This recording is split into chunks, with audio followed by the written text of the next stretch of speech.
काही नाही, काही ठिकाणी आमच्यासोबत आमचे सहकारी पक्ष होते.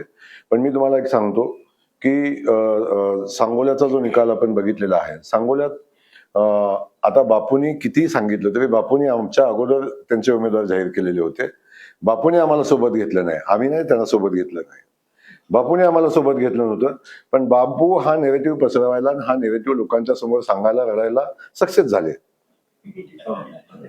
लोकांना भावना म्हणजे लोकांच्या भावनेसोबत जायला बापू सक्सेस झाले, आमचे लोक सक्सेस नाही झाली. हा विषय झाला, आपल्याला अडचण नाही त्याची. पण एक आहे की भारतीय जनता पक्षानं स्वतःचं अस्तित्व तिथं इस्टॅब्लिश केलं. जो शेकापचा गड होता त्या ठिकाणी भारतीय जनता पक्षाच्या कमळ चिन्हावर आम्ही मतदान घेतलं. ही सुरुवात आहे. भारतीय जनता पक्षानं सुरुवात खूप शून्यातून केलेली होती. आज राज्यामध्ये 23 राज्यामध्ये देशामध्ये सत्ता होत असताना अशा प्रतिकूल परिस्थितीमध्ये लढायची सवय आहे आम्हाला, लढू.